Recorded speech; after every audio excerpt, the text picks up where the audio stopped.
Hello again, everybody. Zack Attack is here, my WWE Raw review. Wildlands review. First Memorial Day Monday, May 28th, 2018. Up and heavy.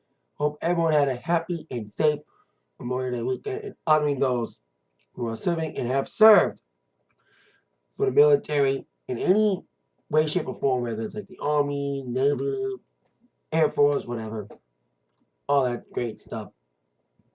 Salute you all on this day. Well, War on Memorial Day had to come back strong. Following an up and down wall last week, had some good, bad, young. I did not make a War review last week, if you haven't noticed. I was going to, but unfortunately I ran out late with my brother. He just wanted to take me on a night on the town, so I wasn't able to watch Wall live. But I did see Wall. It was a bad Wall that was almost as bad as Enzo Amore's rap video. If you've not seen that, that was as much of a dumpster fire as that Bobby Lashley segment I called it 2 weeks ago. 2 weeks ago, I called that Bobby Lashley segment with his sisters was going to be bad. It was worse than I thought. Dragged. Because they're trying to apologize for it. I tell you, the scripted apology and what they should have said. Later on, when we get to that. Around that road, the Money in the Bank, we have the men's field all set for Raw. We do have one spot available on the SmackDown side of things. Either Samoa Joe or Daniel Bryan taking the opportunity of Big Ass getting injured, whether it's because it's a real injury or it's because he's getting punished there for backstage heat. We'll see. But this was a better Raw than last week. There was some decent things, some decent little segments, and some decent action. And we picked up where we left off with Braun Strowman and Finn Balor. I did like that main event last week. Like I said, I saw it. Didn't make a review, though. Despite Balor's best efforts, Strowman went over as expected. Hey, I love Balor, but Strowman's over. We begin with Strowman coming out, talking about the Money in the Bank, about all the 7 men who would get these hands. Now, there was a little bit of rumor that Braun was added because he was slated to win Money in the Bank and cash in on Brock Lesnar that night. Finally, but that little bitch won't show up. So who knows if Strowman will still win? Does he move Miz winning as well? We'll see what happens, man. Strowman's my Raw pick. Rusev's my Raw SmackDown pick for the men's side. So Strowman was knocking down the guys verbally about who he's going to face off with and Money in the Bank. One of those men, and like I said, the man who was in that main event last week, Finn Balor, came out talking about last week, saying, I'm not done with you. And I'm going to get that Money in the Bank briefcase. And Balor proved he was not afraid of Strowman by slapping the taste out of Strowman's mouth before being chased out of the ring, actually being tossed out of the ring by Strowman getting high elevation. So after that, we had Angle come out to announce that they have a rematch. Start off Raw this evening. Strowman, Balor 2. And it was another good match. Good action here and there. Balor looking good as the underdog here. You know, getting pummeled by Strowman, especially. I've been saying this a lot. I love Strowman's shoulder tackles and guys who took bumps. I like the guys who take the bumps of the shoulder tackle, especially Kevin Owens. We saw a great shoulder tackle from Strowman to Balor that sent him over the top of the barricade in the crowd. They brought a little bit of the crowd. And then Balor came storming back with the big moves. The sling blade. I like the psychology there and the story. Once again being told. Was it as good as last week? Probably. But it was still getting ready to open up the show. Get the crowd going. With a giant dominant before the underdog started making a comeback with a sling blade. And a big drop kick to the back. And trying to set up the coup de grace, which he did set up once successfully. And he thought that wasn't enough. So he was going for the second one. Kevin Owens was great on commentary, by the way. He's, of course, a Money in the Bank as well. Qualifying after doing a favor from Stephanie. Getting a favor from Stephanie. And Stephanie said, no favors. I don't play favorites. Last week when she was on. And that's kind of a double standard. Anywho, Kevin slashing everybody. He was good on commentary. He making fun of Bobby Roode. He would pay for that later. He also may have to pay for what happened as he was watching Finn Balor go for the second coup de grace. He would come to the ring and knocked Balor off, causing a DQ, and beating up Finn before Strowman wanted a piece of him. Strowman grabbed the ladder and almost threw it out. Like he threw it and it missed. Like Owens slyly got out of the way and ran his ass to the back and tried to escape from Strowman's wrath. But Angle says you got a match later on against a man you dislike commentary, Bobby Roode. And we will see if Strowman will get his revenge on Mr. Owens tonight. Or whenever. After that great action to kick us off. 1, 2.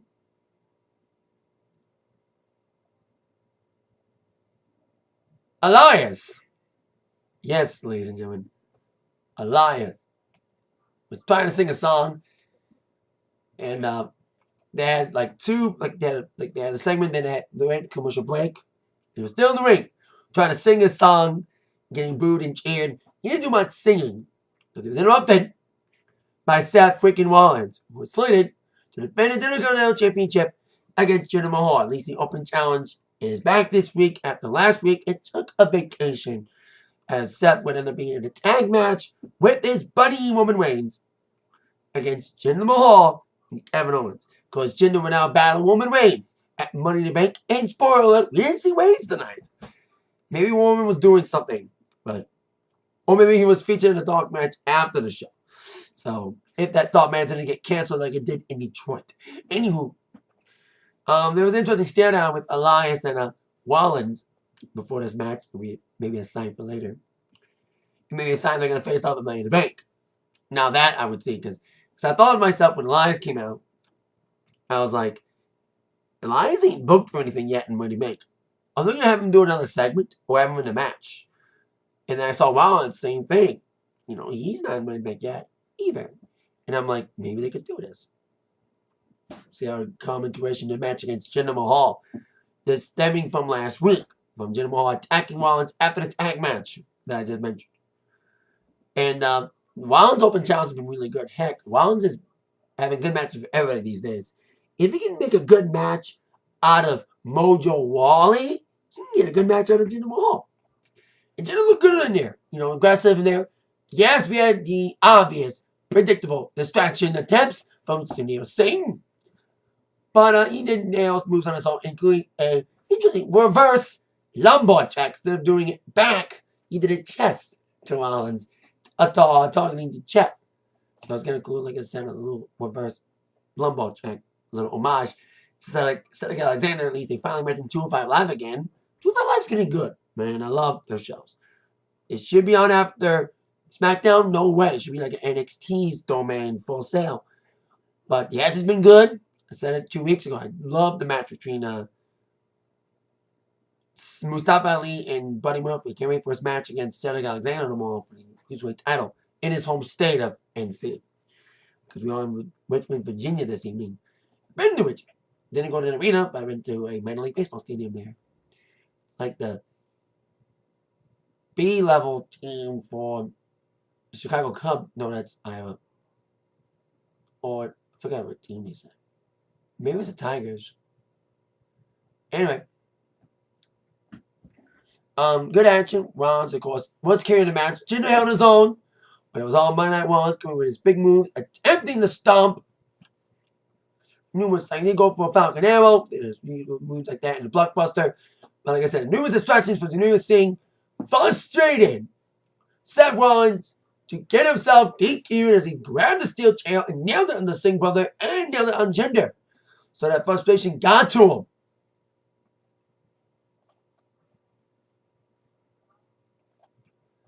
You know, the chair was brought out by Jinder at first. And then Rollins would use it and get caught by the referee. Because Jinder used that chair by the referee's distraction from Sunil. And like I said, the chair was used for Rollins. He had that DQ. Rollins was walking back. And all of a sudden, from behind, Elias came up, nailed Rollins on the back with the guitar, sending him off the stage and almost carried out. None of you had to go out on your birthday. Because today was Seth Rollins' birthday. And my cousin's birthday. My cousin Amanda, who I went to a teenage house show with a couple years ago, she loves Seth Rollins. She calls him her husband, even though she's 22, and he's about my age, maybe a little older than me. But she loves him. It is probably just because not only because she's hot, but also that she shares a birthday with him. If I want to fall in love with someone that shares my birthday with me, it'd be Alexa Bliss, baby. Guys, to maybe didn't see her in action. So that's segment there after the match with Elias nailing Rollins. Gives us more hints. It would be Elias and Rollins for the IC Championship at Money in the Bank. Like I said, I love to see that match. I've been loving Elias's one lately. The main roster for a whole year is getting a lot of heat. And I think he can do a good match with Rollins. I think they would put on a good match. Really good action between these two guys. Got a lot of potential. And hopefully Money in the Bank's cool. Not only because Backlash sucked, but also we just found out that all B-level, non-brand exclusive B-level pay-per-views will now be 4-hour shows. Shit. Saw that last week. Saw that for Money in the Bank saying it starts at 7. I'm like, wait a minute. Did I do a double take? They officially announced that all mid-card pay-per-views will now be 4 hours. And you know what this means. If B-level pay-per-views are 4 hours, what does that mean for main Big Four? Survivor Series, SummerSlam, Mania, Rumble. There are now, Big Four will now be 5-hour shows! Fuck! Count the 12 pre-shows at 7! Fuck! Dang it! And it's going to get more crazy when Ring of Honor does events during the weekends of these events, because Ring of Honor did a UK tour, and they announced they're doing another UK tour the weekend of SummerSlam, and they're going to have an event the day of NXT TakeOver, Brooklyn 4, and the day of SummerSlam. At least they're doing the afternoon, thank God, because of the time difference. Not going on against NXT or SummerSlam like Ring of Honor did against NXT doing Mania weekend with Supercard. So now on to the next, not really match. It's more like a segment, or as it's called an exhibition. As Nia Jax would take on a local to intimidate her Money in the Bank opponent, Ronda Rousey. The newly bleach blonde Nia Jax, suicide blonde, was eyeing Ronda on the commentary table. Of course, they had a contract signing last week. Stephanie, like it or not, she kind of carried the segment. It was an okay little contract signing that we saw last week. But tonight, Nia kind of undid any goodwill the fans had on her character change with her saying, I'm not a bully. I support people like me to be themselves. And maybe Alexa Bliss was right. Nia is a bully. She kind of bullied her opponent, saying, I'm not done with you. She started off with teasing Ronda, who was on commentary. Thank God she didn't do much talking, because people on Twitter were like, Nia, Ronda's talking. Facial expressions was kind of funny during the segment, as Nia started out, like I said, with, I'm going to show you what the armbar means to me. So she tried to get her opponent to try and do an armbar. That's, of course, Ronda's signature. Not just in wrestling, but obviously in MMA. It would knock the opponent out of the hold, block out, get a counter out of it. And they would just destroy this person with the Samoan drop, the leg drop, and a splash. Taunting Ronda along the way. Bullying both her opponent in the ring and her opponent at Money in the Bank. Like I said, undoing anything goodwill. People think, anybody that thought Nia was a good girl, she turned heel tonight by this. You know what I mean? They're portraying her as a woman proud of being herself. And a woman that's inspiring the people. Well, they kind of, like I said, undid all that tonight with her actions tonight. They want to make her a heel. They've done that tonight. Unintentionally or intentionally. Because Ronda's going to get jailed no matter what. Even if she is the new female Brock Lesnar, comes in whenever the fuck she wants. Despite saying she doesn't want any special treatment. Her first major singles match is for a women's title match. I don't want to just be jumping the line. I want to earn my shot. Well, you could have didn't really earn it with a singles match before you get a title match. They had a little confrontation in the ring, but saving physicality for later. So that was kind of a smart move. Speaking of teams wanting to jump the line, the B team were watching on a match involving the Raw Tag Team Champions, the leader of worlds, Matt Hardy, Matt Hardy, and Bray Wyatt taking on the Ascension. My, the mighty have fallen. Said every week about teams like Ascension and stuff. Quick work of the Ascension. The Ascension tried to do some double teaming, but of course they got caught in the inner web of the leaders. Would be laid out with a double team finish. Squeaky squash. And B team, like I said, was looking on in Angle's locker room. Like I said, they want to jump the line. And Angle's like, that's not a good thing to do when you have other teams that will feel shafted about me giving you guys a game that only won 2 matches against the same team. They beat Breezango again last week to jump the line. And they decided, let's put on a barbecue. And he was like, that's not exactly, they're kind of a fun. I've said this about the B team. It's over, man. The handmade shirts, I like it. And now they have a new thing. B team! High five! I love that. Because we see that little barbecue later on. And now we are on to our next scenario. Being a match. Bobby Roode against Kevin Owens. Like I said, stemming from a commentary of Kevin Owens early in the evening. 2-man qualifying already for the men's Money in the Bank. And this battle of the Canadians. From different companies. You had Ring of Honor representative Kevin Steen Owens. And TNA representative Bobby Roode. Good little match here. Bobby Roode, I say this every week. I'm glad I'm not the only one. He needs its own heel badly. You know, I've applauded his work in TNA and especially NXT when he was a heel. He's been lost in main roster for over a year. And he needs its own heel bad. It's stupid that the only reason they want to turn him heel is because he has a catchy-ass theme song. That didn't stop him from making Nakamura a heel. People were chanting his song and he's now a heel. And I love his heel run. And his last man standing match against AJ, better have a definitive finish. Not another bullshit finish. I don't want like both men counted out. Like they did at Backlash in a no DQ match. So, matches are getting better. Mania was Greatest Royal Rumble, getting there. Backlash was awesome. Shitty ending. Hopefully, we have a definitive ending at Money in the Bank. But we root against Owens here. Good little match. Roode looked strong early on. It was a big move. Of course, Owens would dominate. Pounding. Roode on the outside. Falling on the outside a bit. Including cannonball against the barrier. And then Roode would come back. Tossing Owens back into the kicks. And of course, numerous attempts at the glorious DDT. And Owens was going to come back with numerous attempts at the Papa Powerbomb. But then his Roode was going for a move. The finish came when Owens sat on top of Roode in a pinning predicament in a 1-2-3 victory for Kevin Owens, getting a little surprise victory. Countering a pin attempt from Roode. Like Roode was trying to pin Owens, and like I said, Owens would counter it by sitting on Roode and gets the pin in the win. So, there you go. But as an old monster would once say, I'm not finished with you! As, of course, Vaughn's music would hit, and indeed he wasn't done. But Owens gave him another short attack on the outside. It would give him a running power slam on the ring. Like after that tackle would toss him back in the ring with a running power slam. And we were celebrating like, yay! Vaughn's my friend! And I'm like, he's gonna beat him up too. Why don't you? Roode was tossed off the top rope, choked by Strowman into the running power slam, setting the match for next week.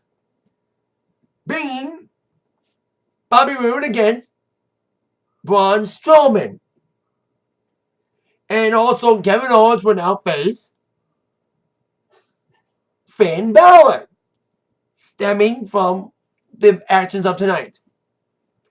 Roode mad at Strowman for attacking him, thinking they were friends, after attacking Mr. Owens, but it's everything for himself at Money in the Bank ladder match. Strowman showed it tonight, looking dominant and the favorite. He will take on Roode, like I said, and Owens will take on Balor. Now on to the so-called public apology from Sami Zayn. Damage control. Basically saying, I apologize for making a fool out of myself to WWE management. that there were 3 drag guys, but here's what it should have been. Ladies and gentlemen, I am sorry that I was forced to do that segment last week. I'm an employee of the WWE. I abide to what WWE tells me. Creative gave me the script.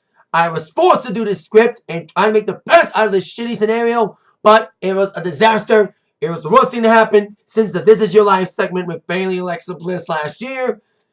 And as I said earlier, almost as bad, or maybe as bad, as Enzo Amore's rap song that came out today on the internet.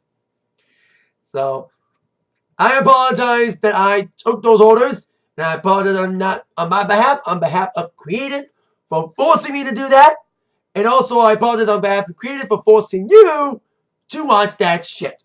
At least it wasn't written by Road Dogg. Anywho, the Bobby Lashley came out, being all chumhole, and challenging Sami Zayn to a match at Money in the Bank. And the challenge was accepted. They were shaking hands. The only good thing, Sami Zayn is old man glasses again to read his note. So, Lashley literally crushed Sami's hand in the handshake. He went from like, Bobby, with his brand new gray shirt. So, there you go. This little feud. It's not getting Bobby cheered, especially that segment that no one any favors last week.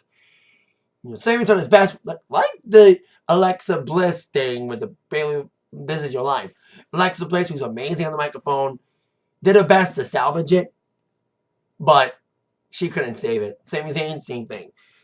He even said that people were texting him, saying they were ashamed of being a Sami Zayn fan. That's what. I was ashamed of it too. I was ashamed of being, because I'm a Sami Zayn guy. He was the guy that got me in NXT. You know, he was the first guy I saw wrestle on NXT, and I fell in love with him and his work. And I did feel ashamed for Sami Zayn for being forced to be in that scenario, ashamed for being a fan of his, and seeing him being put through that by Creative. And like I said, he had his own written apology, but what he should have said was, it was Creative's fault, it wasn't mine. I apologize on behalf of Creative for forcing me to do that shit, and for forcing you to witness me make myself like a fool. And forcing you to watch that piece of dog shit segment that I, Zach Fender, called 2 weeks ago. But no one told me it was going to be fucking drag queens. One guy, that looks like a black guy, he tried to hide his voice. But one guy didn't even try. Like, the black guy, he was like, make my voice higher again. Kind of a woman. The guy with the mustache was like, yeah, I'm a guy, trying to be a girl. I'm a girl. I was like, really? You didn't even try, motherfucker. So, sorry about the swearing there, but hey. So that's where we go there. So now, on to our next matchup. Drew McIntyre against Chad Gable. I'm liking McIntyre and Ziggler now. They might be getting the B team a title shot, but I think Ziggler and McIntyre should be tag team champions. And Gable lost to Ziggler, I think, a week or two ago. Now it was his partner's turn to beat up on Gable. On this time of the Alpha reunion, I did hear that Jason Jordan is about to get cleared soon. He was backstage at Raw the last 2 weeks. So maybe he's returning soon. Maybe we'll get that American Alpha reunion. Because they were my favorite team. They're my trivia team name. I play trivia every week, and that's my trivia name. With my team is American Alpha. Although the trivia host calls us American Alphas. He's not a fan. He doesn't get the reference. He calls us American Alphas. Which is fine, you know. But Gable's on his best with his big suplexes moves. But McIntyre has been more dominant and fierce. And very much bitter after his bitter exit from the company a couple years ago. Now he's back with a vengeance in the main roster, dominating the match. Despite the best efforts from Gable, would get laid out with the finish, being a vicious Claymore in a victory for Drew McIntyre. Also has some vicious suplexes and stuff too. So there you go. McIntyre looking more dominant than ever. Having a little program with these 3 guys. It may not mean anything unless we get an Alpha reunion. We'll see if that happens. Like I said, with Jordan clear soon. See how that ends up. Now on to our next segment, the B-Team Barbecue. with all the tag teams. It's cool to see the tag teams get airtime, especially reading lately that WWE Creative doesn't care about tag teams, doesn't want to push tag teams. That's why we haven't seen AOP in weeks, and that's why we never saw that Saturday debut on SmackDown yet. Fuck WWE, they pick up all the tag teams. That's now we know why they pick up all the tag teams last year. Because WWE doesn't care about tag teams. Unless you're New Day, or the Usos, or the Good Brothers. I'm happy they're getting a tag team title match. Eventually getting slaughtered and Money in the Bank against Bludgeon, at least. They're getting an opportunity in the so-called Land of Opportunity on SmackDown that they never got on Raw, failing, despite the fact they had a quick change title won in the beginning of last year. So in this segment, there were some funny little quirks in this segment, as B Team was talking about how they wanted to get this barbecue going and try to appease the Raw teams to let them cut line and get a title match. Some of the stars in the segment was Titles O'Neil, dissing the food, saying this ain't even seasoned. But the true MVP of the segment was Rhino, who was just sitting there with Heath Slater eating bologna sandwiches. His facial expression during that was like, meme-worthy. And there were some memes on Twitter and stuff. And as expected, when you have a barbecue or any sort of food-related event in WWE, you know how it all ends up. Food fight! First it started with Breezango dumping a bunch of baked beans on Bo Dallas, and then a couple other people put mashed potatoes on Axel, and the food fight began. With Wider and Slater just standing there. And everyone pulling out of the ring, and Wider just sitting there still. The last guy in the ring eating his bologna sandwiches, and then he got back up and threw them out to the fans. And they got put through a table by the B Team to get some heat back. So, B Team kind of came out strong here. This might look like a comedy team. B Team! And they're going to get a little bit of reprimanding.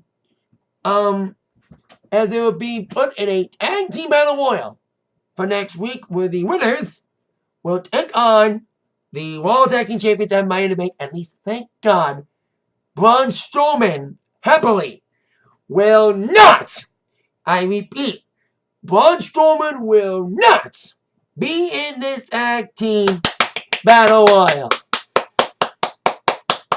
Because remember what happened? We saw a tag team battle royal last time, and I had the unfortunate task of being there live for that tag team battle royal, where Braun Strowman basically buried the entire tag team division, won this tag team battle royal, only to choose a fucking 10-year-old to be his partner. Nicholas. It would not have been as bad if this tag team battle royal was not the main event of Raw, and if the Braun Strowman tag team match was not the co-main event. Because if it wasn't the co-main event, it would be fine. But it was so high up in the card, we expected a comeback. It should have been Bobby Lashley. I said that a couple times. We saw Lashley and Strowman team up a couple times against Owens and Zayn. I was like, now that's the team that should have been Raw Tag Team Champions at WrestleMania. Not a 10-year-old kid being a partner. At least you had a t-shirt to brag about.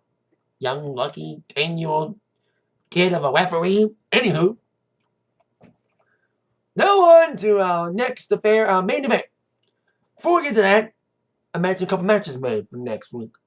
Wood against Strowman. Owens against Balor. We also got Natalya against Nia Jax. Back some sort of competition with Nia and Ronda again, especially it's Ronda's friend Natalya. And the tag team battle royal. But now we have the women's gauntlet match. Insert Avengers Infinity War gauntlet joke here. I don't see those movies. I've seen a couple more movies. The Guardians movies. A couple of the first Iron Man movies. But not the Avenger movies. Make fun of me all you want, people. Anywho. We have a 7-woman gauntlet. Basically a second chance gauntlet for the final spot on the wall side of things for the women's Money in the Bank. It'll be on SmackDown. We have Lana, Charlotte, if she's healthy enough from her breast implant surgery. Becky Lynch and Naomi. Take on the Wall women. Ember Moon.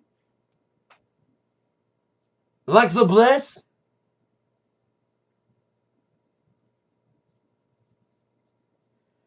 Who was the other Raw woman? Natalia. And one of these 7 women. The Wyatt Squad members, Sasha Banks, Mickie James, Dana Brooke, or Bayley. Bayley would actually open up the gauntlet, being handed a microphone early by Charlie doing a little interview testing her opponents and these little video vignettes. At least he got rid of the on-screen graphics. Way to go, Kevin Dunn! Not using those graphics anymore, like the words graphics. That was stupid. I do like the iPhone videos, but those graphics got annoying quickly. So thank you, Kevin Dunn, production producer, for not doing those on-screen word graphics anymore. So as Bayley was talking, she was interrupted by the second competitor in his gauntlet, being Liv Morgan. Got done quick, walked into a Bayley Belly. 1, 2, 3, Bayley wins the first match.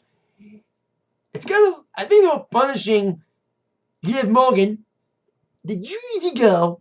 That's punishment for her ex-boyfriend putting out a shitty rap video. Sorry, I keep mentioning that Enzo video. God. And I was a fan of his. I was a fan of Enzo. I have a fucking wallet of his. With, certified gene and all that. I was a fan of his. He wasn't the best worker. He was a good talker. But man, he's alien wrestling fans. That video was like, cuckoo. Just watch it for the absurdity. It's called Phoenix, by the way. Doesn't deserve that plug, but still. So after we saw Liv Morgan get taken down quickly by Bayley, we almost saw that happen again. Sarah Logan. Kind of quickie dink. Too much of a quickie dink that we have the 2 Wyatt Squad members kicking us off here. Well, 2 out of 3. And we almost saw a quick finish as Bayley delivered a quick Bayley to Logan, but Logan would kick out of it and make the match, this segment, a little bit longer. Overall match itself was decent. Not as good as the gauntlet match a few weeks ago when Iron Man Rollins dominated that gauntlet, the longest match in Raw history. Wasn't as good as that one, but still decent little gauntlet to main event here. Even though people don't care about the women that much, they should. The good women, even though they're being pushed almost as bad as the cruiserweight division is being treated, and the tag team is being treated. Ignorance. Anywho, Logan did get some punishment early from Bayley before Logan come back falling the outside, but she eventually get pinned herself. But Liv Morgan, who was still kind of laying around ringside, she would come back in with Logan, beating up Bayley 2-1, and another too much of a quinky dink. Ruby Riott was next, and she would easily destroy Bayley, capitalizing on the beatdown from her fellow Wyatt Squad members with the Wyatt kick in the victory in this certain point of the match for Ruby Riott. She later won the rest of the gauntlet. First destroyed Dana Brooke. Easy win. Easy win. The statistician of Titus Woodwine should have known that she had no chance in hell winning. I like her, but man, she's been treated like shit ever since her tag team partner from NXT got hurt.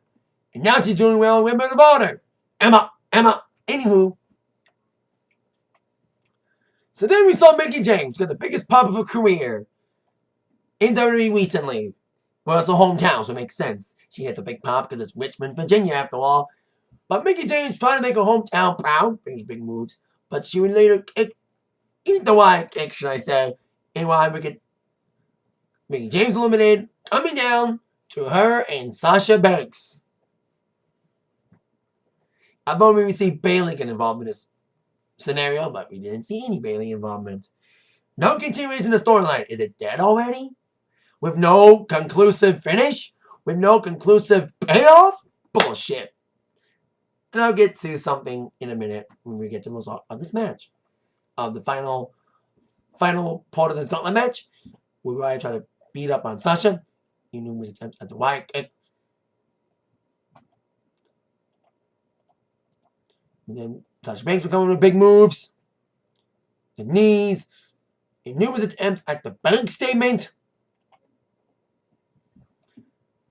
And even trying to overcome the odds, as we did see the Wyatt Squad did get involved again. Liv and Logan kind of stuck around, or came back to the ringside area until to strike Sasha.